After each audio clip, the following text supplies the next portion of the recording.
le nom de l'Éternel. Bien-aimés, bonne fête de Pâques. Béni soit le nom de Jésus-Christ notre Seigneur. Nous voulons prier le Seigneur. Père, nous voulons t'élever et te magnifier. Merci Jésus-Christ notre Seigneur et notre Rédempteur. Merci Seigneur. Tu as donné une nouvelle définition à notre vie. Et nous voulons te dire merci Seigneur.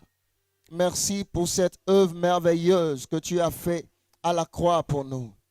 Merci toi qui as donné un sens à nos vies. Seigneur, nos vies n'avaient pas de sens. Mais Jésus-Christ, tu as donné un sens nouveau à nos vies. Ce matin, nous voulons te donner toute la gloire.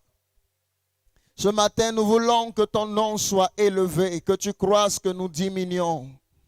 Jésus de Nazareth, tu es l'agneau parfait. Tu es l'essentiel de notre vie.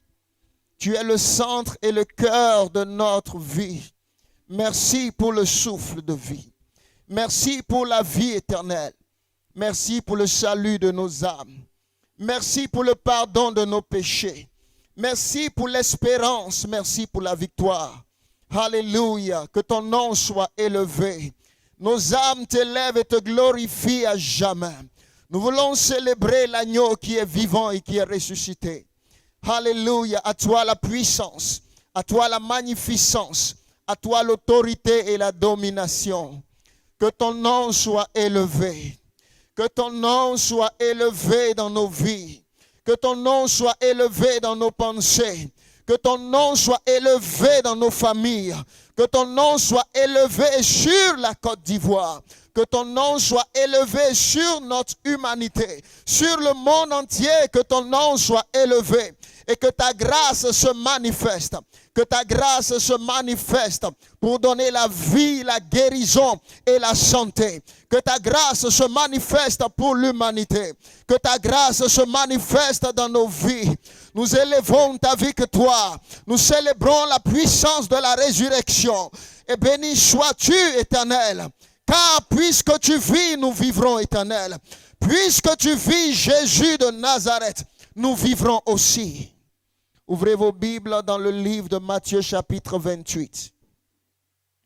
À partir du verset 1, la Bible dit, après le sabbat à l'aube du premier jour de la semaine, Marie de Magdala et l'autre Marie allèrent voir le sépulcre. Et voici, il y eut un grand tremblement de terre, car un ange du Seigneur descendu du ciel vint rouler la pierre et s'assit dessus. Son aspect était comme l'éclair et son vêtement blanc comme la neige. Les gardes tremblaient de peur et devinrent comme morts. Mais l'ange prit la parole et dit aux femmes, « Pour vous, ne craignez pas, car je sais que vous cherchez Jésus qui a été crucifié. Il n'est point ici. Il est ressuscité comme il l'avait dit. Venez, voyez le lieu où il était couché. Et allez promptement dire à ses disciples qu'il est ressuscité des morts. Et voici, il vous précède en Galilée. C'est là que vous le verrez. Voici, je vous l'ai dit. » Alléluia. Béni soit le nom du Seigneur. Notre Seigneur est ressuscité. Bien-aimés, l'une des plus grandes vérités du christianisme, c'est que nous n'adorons pas un Dieu mort. Nous n'adorons pas celui qui est mort et qui est resté dans le tombeau. Nous adorons un Dieu vivant, bien-aimé. Jésus-Christ a annoncé sa mort tandis qu'il vivait. Il a annoncé sa crucifixion, il a annoncé sa mort et il a aussi annoncé sa résurrection. Et gloire soit rendue à notre Dieu parce que les paroles de Jésus-Christ sont vérité. Les paroles de Jésus-Christ sont véritables. Ce qu'il a annoncé s'est accompli. Il a annoncé qu'il serait crucifié. Il a été crucifié. Il a annoncé qu'il allait être enseveli. Il a été enseveli. Il a annoncé sa résurrection. Et il est ressuscité d'entre les morts 3 jours après. Nous bénissons notre Dieu. Car sa parole ne manque point de s'accomplir. Sa parole est certaine et véritable. Et la résurrection de Jésus-Christ est attestée et confirmée. Chrétien, toi qui m'écoutes ce matin, Je veux te dire une chose. Crois dans la résurrection de Jésus.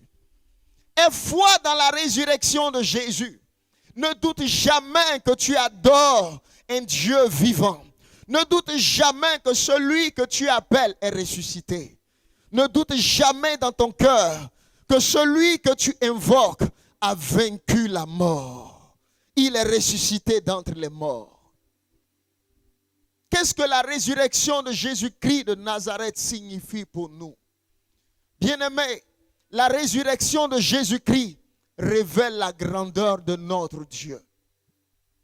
La résurrection de Jésus-Christ révèle la grandeur de Dieu. La résurrection de Jésus-Christ révèle la grandeur de Dieu. Souvenez-vous dans le livre de 1 Corinthiens, le chapitre 6, le verset 14. Il dit Dieu qui a ressuscité le Seigneur Jésus. La résurrection de Jésus-Christ n'est pas venue de lui-même ses propres forces. Mais la résurrection de Jésus-Christ est venue de son Père, le Créateur, l'Éternel. La résurrection de Jésus-Christ est une démonstration de la grandeur et de la puissance du Dieu Tout-Puissant qui a fait le ciel et la terre. La résurrection de Jésus-Christ montre combien de fois l'Éternel est puissant et grand. Je veux te dire, aie foi en la grandeur de Dieu. Aie foi dans la grandeur du Père, de celui qui est éternel, car il est grand. Dans aucune religion, il n'est parlé de résurrection des morts. Le christianisme est la seule religion dans laquelle nous parlons de la résurrection des morts. Et Jésus-Christ est le seul parmi tous les prophètes qui a annoncé sa mort et sa résurrection. Et cela est arrivé. Alléluia. Qu'est-ce que la résurrection de Jésus-Christ signifie pour nous? La résurrection de Jésus-Christ signifie pour nous que la mort a été vaincue.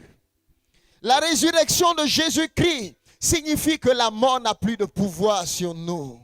Bien-aimés, celui que nous adorons a vaincu la mort. Nous servons celui qui a vaincu le plus grand ennemi de l'homme. Alléluia. Ce que la plupart des hommes craignent sur la terre, c'est la mort. Quelle est l'espérance d'un homme après la mort? Et tous craignent la mort. Tous, tous. Le temps dans lequel nous vivons révèle cela à tout le monde. Voyez comment chacun, plusieurs craignent. Mais regardez une chose. Toi qui crains la mort, j'ai une bonne nouvelle pour toi. Viens vers celui qui a vaincu la mort. Toi qui crains la mort, ne va pas vers quelqu'un qui n'a pas pu vaincre la mort. Ne va pas vers une croyance qui n'a pas vaincu la mort. Viens à celui qui a vaincu la mort. Il est le seul qui a vaincu la mort. La résurrection de Jésus-Christ signifie pour toi et moi que la mort n'a plus de pouvoir sur nous.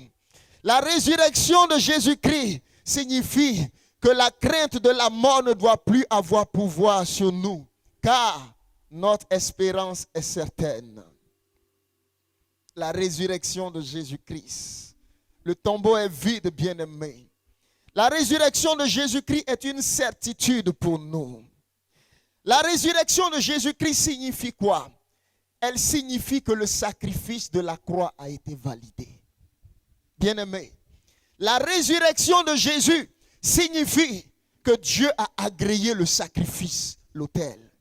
Si Jésus-Christ était resté dans le tombeau, cela voulait dire que Dieu n'avait pas agréé le sacrifice.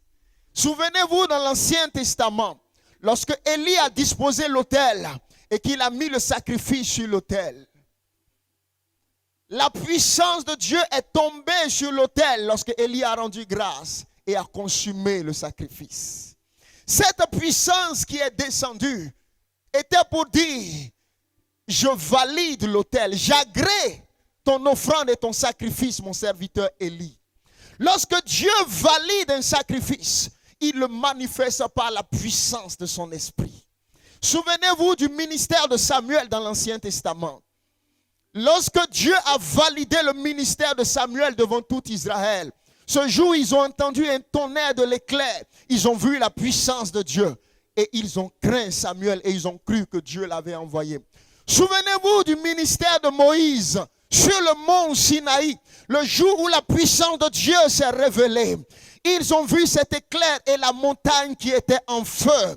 Bien-aimés, lorsque le ciel rencontre la terre, c'est pour attester de la véracité. La puissance de Dieu qui descend sur l'autel est pour attester que l'autel a été confirmé et validé. Alléluia. Bien-aimés, le sacrifice de Jésus-Christ a été validé. À la croix de Golgotha, ce qu'il a fait n'a pas été refusé par Dieu. Est-ce que tu sais ce que ça signifie? Ça signifie que sa mission a été parfaitement accomplie.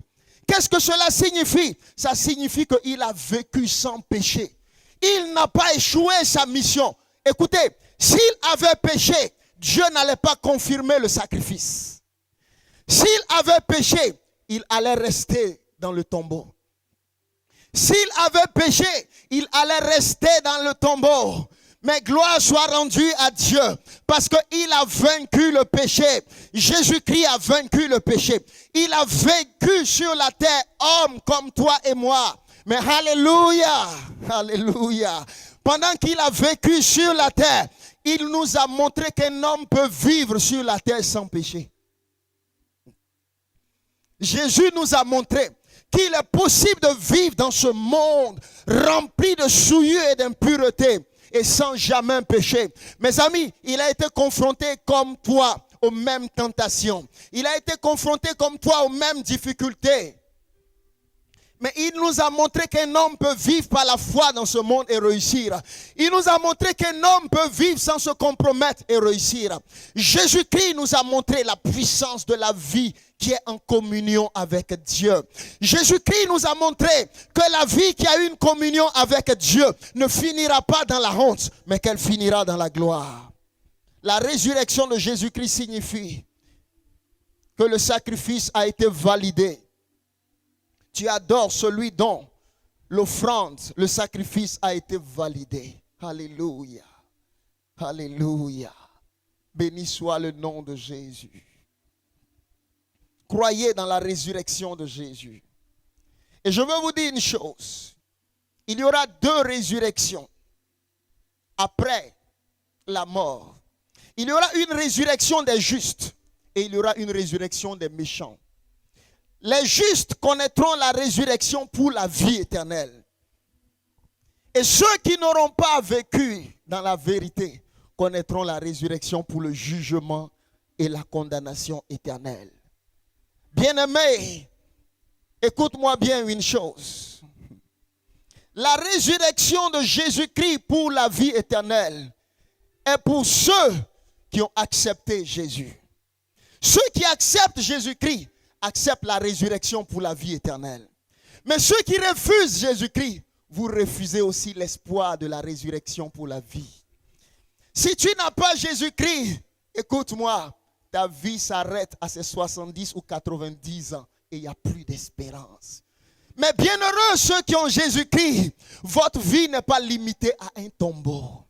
Bienheureux vous qui avez Jésus-Christ, car votre vie transcende la vie sur la terre. Ceux qui acceptent le ressuscité connaîtront aussi la gloire de la résurrection. Je répète. Ceux qui acceptent le ressuscité connaîtront aussi la gloire de la résurrection. Veux-tu connaître la gloire de la résurrection un jour? Accepte celui qui a connu la résurrection. Accepte celui qui est ressuscité. Celui qui reçoit Jésus-Christ reçoit le véritable. Celui qui reçoit Jésus-Christ reçoit celui qui a vaincu la mort. Oh. Mais je veux vous dire une chose. Il n'y a pas de résurrection pour le chrétien qui vivait une double vie.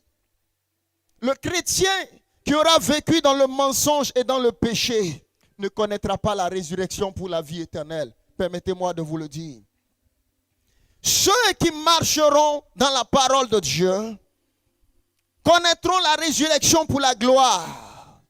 Mais ceux qui refuseront la parole de Dieu n'auront pas part à la résurrection pour la gloire éternelle. Ceux qui ont refusé d'accepter Jésus-Christ ne croyez pas qu'il y a un espoir après la mort. Si tu refuses Jésus-Christ de ton vivant, après ta mort, il n'y a pas d'autre espoir. Lorsque tu rejettes la foi en Jésus-Christ, tu rejettes la grâce de la résurrection pour la vie éternelle. Lorsque tu rejettes la foi en Jésus-Christ, tu rejettes l'espérance de la résurrection pour la vie éternelle. Va fouiller dans toutes les sciences occultes, mystiques, toute forme de religion. Tu ne trouveras personne qui te donne cette réponse concernant l'éternité de l'homme. Personne n'a la réponse parce que personne ne le sait. Et Jésus dit, nous parlons des choses que nous savons, des choses que nous avons vues et vous ne croyez pas. Il est la vie éternelle, il est le véritable Jésus-Christ. Alléluia. Alléluia. Béni soit le nom du Seigneur. Qu'est-ce que la résurrection de Jésus-Christ doit apporter dans toi, ta vie? La résurrection de Jésus-Christ a des implications pour la vie du chrétien. Oui, bien-aimé. La résurrection de Jésus-Christ a des implications pour la vie du chrétien. La résurrection de Jésus-Christ doit nous pousser à la sanctification. Celui qui a l'espérance de la résurrection doit accepter le sacrifice de la sanctification. Bien-aimé, est-ce que vous savez l'une des raisons pour lesquelles Jésus-Christ a réussi? Jésus-Christ a réussi parce qu'il savait qu'il y avait une résurrection. Jésus-Christ a réussi sa mission parce qu'il savait que Dieu est puissant pour le ressusciter d'entre les morts. Jésus-Christ avait l'espérance de la résurrection, mes amis. Jésus avait l'espérance de la résurrection. Voici pourquoi à Gethsémane, lorsqu'il souffrait dans sa chair, où il dit, Seigneur, s'il était possible que cette coupe s'éloigne de moi, non pas ma volonté que ta volonté. Si Jésus a accepté d'aller à la croix malgré la douleur de la croix, c'est parce qu'il savait que Dieu allait le ressusciter d'entre les morts. Il savait que son sacrifice n'était pas vain. Chrétien, toi qui m'écoutes, écoute-moi bien. Le sacrifice de l'obéissance et de la sanctification n'est pas vain. Le sacrifice de l'obéissance n'est pas vain. Il y a une espérance pour ceux qui se sanctifient. L'espérance de la résurrection est réservée pour tous ceux qui se sanctifient.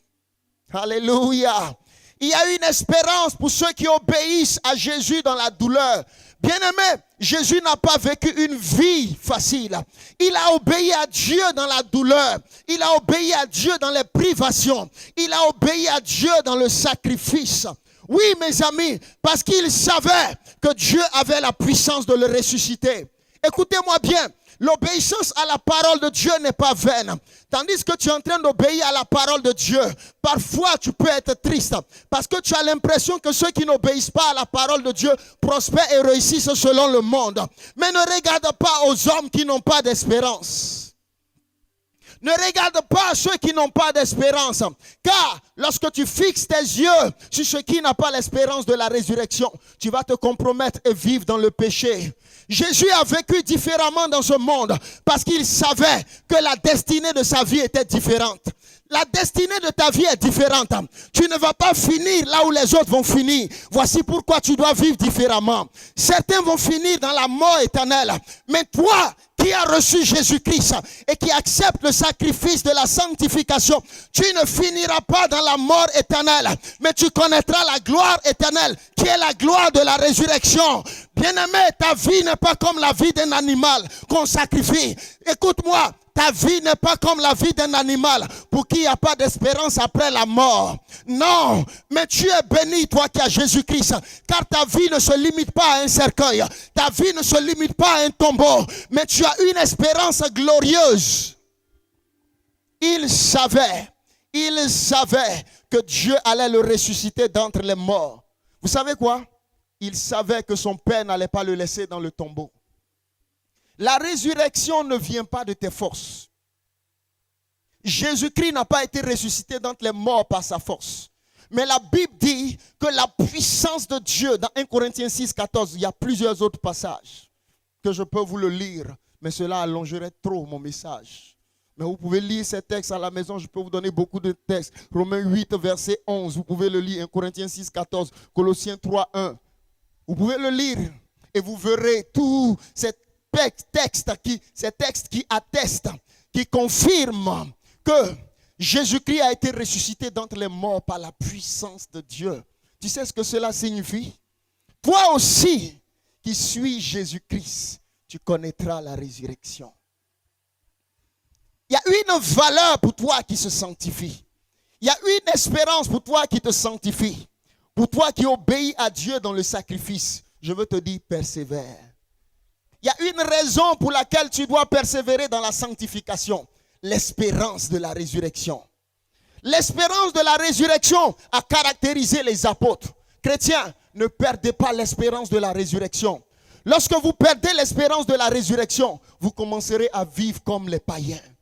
Comme des hommes qui sont sans espoir. L'apôtre Paul dit quelque chose qui est glorieux, qui est merveilleux. Je veux lire ce texte même avant que nous puissions continuer. L'apôtre Paul a dit quelque chose qui est fort. Dans 1 Corinthiens, le chapitre 15. 1 Corinthiens, le chapitre 15. Merci Jésus. Merci Jésus. Alléluia.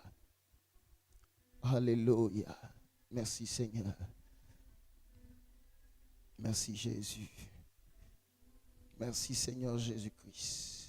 Alléluia. Merci Seigneur. Il dit, ainsi en est-il de la résurrection des morts. Le corps est semé corruptible et il ressuscite incorruptible. Il est semé méprisable, il ressuscite glorieux. Il est semé infime, il ressuscite plein de force. Béni soit le nom du Seigneur. Verset 45. Il dit, c'est pourquoi il est écrit, le premier homme Adam devint une âme vivante. Le dernier Adam est devenu un esprit vivifiant. Verset 48. Il dit, tel est le terrestre, tel aussi sont les terrestres. Et tel est le céleste, tels sont les célestes. Et de même que nous avons porté l'image du terrestre, nous porterons aussi l'image du céleste. Alléluia. Verset 52. Il dit, verset 51, il dit, voici, je vous dis un mystère. Nous ne mourrons pas tous, mais tous nous serons changés. En un instant, en un clin d'œil, à la dernière trompette, la trompette sonnera et les morts ressusciteront incorruptibles. Et nous serons changés. Alléluia. Puisqu'il est vivant, alors toi aussi tu vivras. Puisqu'il est vivant, alors toi aussi tu vivras. Ton espérance est grande. Car s'il n'est pas resté dans le tombeau, alors ta vie aussi ne restera pas dans le tombeau. S'il n'est pas resté dans la mort, alors ta vie ne restera pas dans la mort. Bien-aimés, la résurrection de Jésus-Christ est en train de nous communiquer quelque chose. La certitude de la vie éternelle. La certitude de la vie éternelle est confirmée par la résurrection de Christ. Puisqu'il est vivant, celui que tu adores, alors toi aussi, tu vivras éternellement. C'est ce que je veux te dire. Puisque celui que tu adores n'est pas mort, n'aie pas peur. Parce qu'il dit, si vous me suivez, là où je suis, aussi vous serez. Celui qui suit Jésus est l'assurance que puisqu'il est vivant, alors toi aussi tu vivras éternellement. Puisque celui que tu suis est vivant, alors tu vivras éternellement. Voici pourquoi qu'est-ce que tu dois faire? Tu dois faire comme les apôtres. L'apôtre Paul a fait une chose. Les apôtres avaient en eux l'espérance de la résurrection. Et parce qu'ils avaient en eux l'espérance de la résurrection, ils savaient que malgré la souffrance qu'ils connaissaient dans le ministère et dans leur service, il y avait un espoir pour eux. Et voici pourquoi ils ont placé toute leur foi et leur force en faisant la volonté de Dieu. Parce qu'ils savaient une chose, que leur espérance était certaine. Je veux te dire ce matin que ton espérance n'est pas une fausse espérance. Est-ce que tu as la certitude de ton espérance? L'une des raisons pour lesquelles l'apôtre Paul a tenu dans son ministère, c'est la certitude de l'espérance qu'il avait. Bien-aimé, l'apôtre Paul dira, il dit, si c'est en ces choses seulement sur la terre que nous avons placé notre espoir, alors nous sommes les plus misérables des hommes.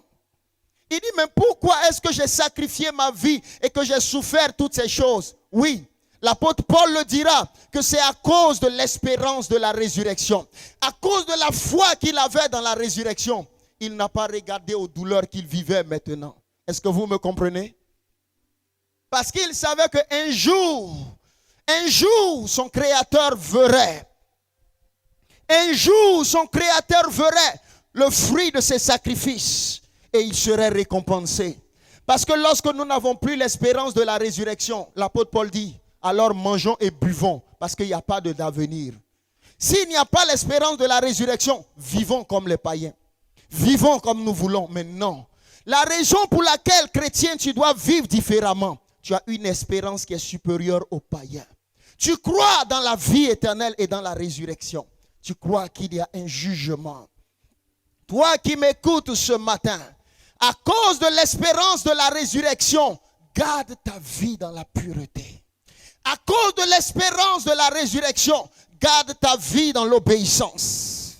Toi qui m'écoutes ce matin, comprends une chose, que tes sacrifices dans la maison de Dieu ne sont pas vains.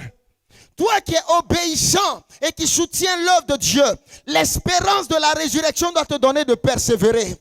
Toi qui es éprouvé dans ta foi et qui parfois veut abandonner la vie chrétienne, n'abandonne pas. N'abandonne pas.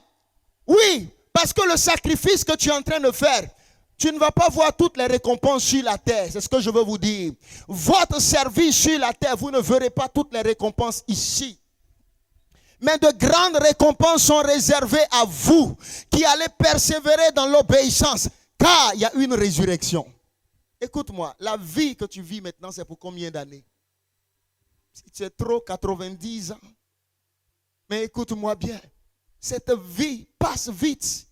1 an, 10 ans, 15 ans, 20 ans, 50, 40, 90. Regarde, des personnes avant toi, meilleures même, sont parties. Un temps aussi viendra, tu partiras. Mais je te pose une question. Quelle est ton espérance sans Jésus? Quelle est ton espérance si tu n'as pas vécu une vie qui s'attendait à la résurrection? Qu'est-ce que Dieu regardera un jour pour te récompenser? Tandis que toute ta vie, tu as refusé la croix qui t'allait te donner de connaître la résurrection. Quelle sera ta récompense? Quelle sera ta récompense tandis que ta vie a refusé le chemin de Jésus? Parce que celui qui suit Jésus suit le chemin de la résurrection et de la gloire éternelle. Mais celui qui refuse de suivre Jésus prend le chemin du monde. Lorsque nous vous prêchons et nous vous disons venez à l'église, venez à Jésus, acceptez-le, marchez différemment. Vous dites oh mais moi je gagne quoi là-dedans? Qu'est-ce que je gagne? Le diable t'a aveuglé. Ce que tu gagnes ne peut pas être estimé. Ce que tu reçois en Jésus-Christ est trop grand. Ce n'est même pas la bénédiction matérielle. La bénédiction matérielle n'est même pas tout. Ce que tu reçois est une vie abondante, une vie éternelle. C'est une espérance qui est glorieuse. Et cela commence maintenant même.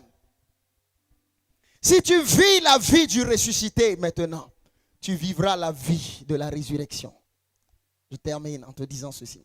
Si tu vis la vie du crucifié, alors tu connaîtras la vie du ressuscité. Il y a une relation entre la crucifixion et la résurrection. Ceux qui refusent la crucifixion ne connaîtront pas la gloire de la résurrection. Mais ceux qui acceptent la vie chrétienne, qui portent sa croix, ont pris le chemin de la résurrection. Il y a différents types de chrétiens dans ce monde. Il y a les chrétiens qui se permettent de vivre comme ils veulent. Il y a les chrétiens qui se permettent de parler comme ils veulent parler, de se comporter comme ils veulent se comporter. Ceux-ci sont les chrétiens qui ont déposé leur croix à côté et qui ont pris leur chemin. Et ce chemin n'est pas le chemin de la résurrection, c'est le chemin de la mort. Mais il y a un autre type de chrétiens qui, eux, ont accepté de porter leur croix. Ce sont les chrétiens qui obéissent malgré la douleur. Ce sont les chrétiens qui persévèrent dans le sacrifice. Ce sont les chrétiens qui persévèrent dans la sanctification. Ce sont les chrétiens qui s'efforcent de garder la parole de Dieu. Ce sont les chrétiens qui s'efforcent dans la prière, de garder la communion des saints, de garder la communion de la prière, de jeûner même quand il faut jeûner, de soutenir l'œuvre de Dieu par le sacrifice. Ce sont les chrétiens qui persévèrent dans la repentance. Ceux-ci ont pris le chemin de la résurrection. Le chemin de la résurrection, c'est la marche dans la crucifixion. Le chemin de la résurrection, c'est la marche dans l'obéissance. Bienheureux, toi qui persévères, il y a une récompense pour toi. Si vous refusez la crucifixion pendant la vie, quelle est la résurrection que vous connaîtrez? La résurrection est une certitude pour toi. Si tu acceptes la marche dans la vie de celui qui a été crucifié, qui est la marche de la foi, qui est la marche de la foi, qui est la marche de l'obéissance, qui est la marche de la persévérance, qui est la marche de celui qui dit « Je n'abandonnerai jamais, je ne douterai pas ». Quel est ce chemin?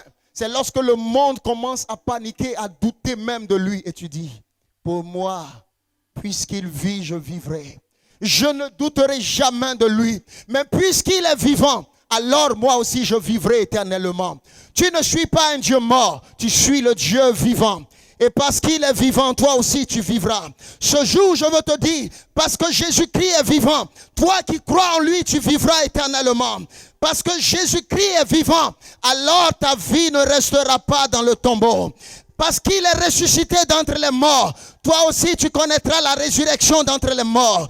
Parce qu'il est ressuscité d'entre les morts, si tu gardes la foi et l'obéissance, tu connaîtras la résurrection d'entre les morts.